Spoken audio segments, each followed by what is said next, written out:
Hi friends, இஸ் சாரி cinema பேஸ் அப்டேட்டில் பேக் டு பேக் அப்டேட்ஸோடு வந்திருக்குங்க. ஃபர்ஸ்ட் ஆஃப் ஆல் பார்த்தீங்கன்னாக்கா லோகேஷ் கனகராஜ் அவர்கள் சமீபத்தில் ஒரு போஸ்ட் போட்டிருந்தார். அதாவது கூலி படத்துடைய ஷூட்டிங் ஸ்பாட்லேருந்து அவர் ஒரு ஃபோட்டோ எடுத்து போட்டிருந்தார்.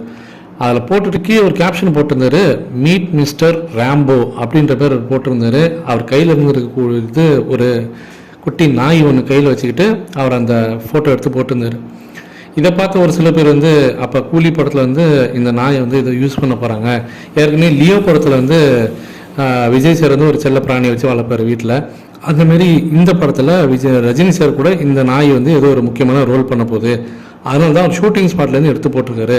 இந்த ரேம்போ கண்டிப்பாக கூலி படத்தில் ஏதோ ஒரு ரோல் பண்ண போகுது அப்படின்ற மாரி எல்லாம் பேச ஆரம்பிச்சிட்டாங்க. ஒரு சில பேர் என்ன சொல்லியிருந்தாங்கன்னா, லோகேஷ் கனகராஜ் அவர்கள் நாய் பீரியட், அதனால் அவருடைய செல்ல பிராணியாக கூட அது இருக்கலாம். ஸோ அதை ஷூட்டிங் ஸ்பாட்டுக்கு அவர் எடுத்துன்னு அதை ஃபோட்டோவை போட்டிருக்கலாம். புதுசாக வாங்கின நாயாக கூட அது இருக்கலாம் அப்படின்ற மாதிரி சொல்கிறாங்க. ஸோ வெயிட் பண்ணி பார்ப்போம். அடுத்தது மகேந்திர சிங் தோனி அவர்கள் பார்த்தீங்கன்னாக்கா சமீபத்தில் ஒரு நிகழ்ச்சியில் கலந்துக்கிட்டாரு. அந்த நிகழ்ச்சியில் ரஜினி சாரோட ஃபேவரட் டைலாக் நீங்கள் எங்களுக்காக பேசி காட்டுங்க அப்படின்னு சொல்லும்போது, ரஜினி சாரோடைய அந்த ஒரு ஃபேவரட் டைலாக், நம்ம எல்லாருமே பிடித்தமான ஒரு டைலாக், படையப்பா படத்துலேருந்து என் வழி தனி வழி அப்படின்னு சொல்லுவார் பார்த்தீங்களா, அது தோனி அவர்கள் ரீக்ரியேட் பண்ணி காமிச்சார் ஸ்டேஜில். அவ்வளோ கிளாப்ஸ், அவ்வளோ அப்ளாஸ் அந்த இடத்துல இருந்தது. வேற லெவலில் இருந்தது பார்க்குறதுக்கு. எப்போதுமே தோனி அவர்கள் ரஜினி சாரோட தீவிரமான ரசிகர், நம்ம எல்லாருக்குமே தெரியும். பல இடங்களில் பல மேடைகளில் ரஜினி சாரோட பஞ்ச் டைலாக்லாம் அவர் பேசி காட்டிருக்காரு. அது ஒரு முக்கியமான விஷயம்.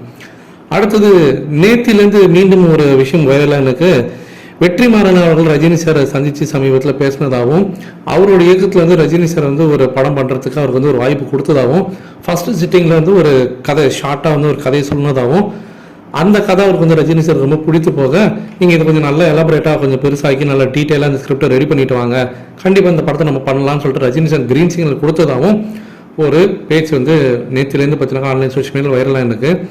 இது ஏன் வந்திருக்கு அப்படின்னு பார்த்தீங்கன்னா, சமீபத்தில் தான் மாரி செல்வராஜ் கூட ரஜினி சார் படம் பண்ணலை அப்படின்றத கன்ஃபார்ம் பண்ணி ஊடகங்கள்லாம் வெளியிட்டு இருந்தாங்க. அவர் போன என்ன வெற்றிமாறன் வச்சு நாங்கள் ஏதாவது முட்டு கொடுப்போம் அப்படின்ற மாரி, இல்லை வெற்றிமாறன் வச்சு ரஜினி சார் வச்சு ஒரு படம் பண்ண போகிறாங்க, ரெண்டு பேரும் ஒரு படம் பண்ண போகிறாங்க அப்படின்னு சொல்லிட்டு ஓடினுக்கு. எனக்கு தெரிஞ்சு இதுவும் ஒரு ஃபேக்கான ஒரு நியூஸாக தான் இருக்கும். ஏன்னா ரஜினி சார் இந்தமாரி சின்ன சின்ன கதைகள்லாம் இனிமேட்டு பண்ண போகிறது இல்லைன்றதுல அவர் தெளிவாக இருக்கிறாரு. அவர் பண்ண போகிறது இன்னும் ஒரு சில படங்கள் தான், அதை பிரம்மாண்டமான படங்களாக கொடுக்கணும். ஏற்கனவே வேட்டையன் படம் கொடுத்தாரு, ஒரு நல்ல ஒரு சப்ஜெக்ட் ஓரியன்ட் படம் தான், அதுவே போதும். மீண்டும் மீண்டும் அந்த மாதிரியான லைனப்பில் படம் பண்ண வேணான்றதுல அவர் முடிவு பண்ணனால தான் மாரி செல்வராஜ் படத்தை அவர் கைவிட்டுட்டு, அப்படி இருக்கும்போது வெற்றிமாறன் படத்தில் அவர் நடிக்கிறதுக்கு வாய்ப்புகளே இல்லை. இதை பற்றி முன்னாடி கருத்துக்கள் என்ன அப்படின்றது கீழே சொல்லுங்க ஃப்ரெண்ட்ஸ்.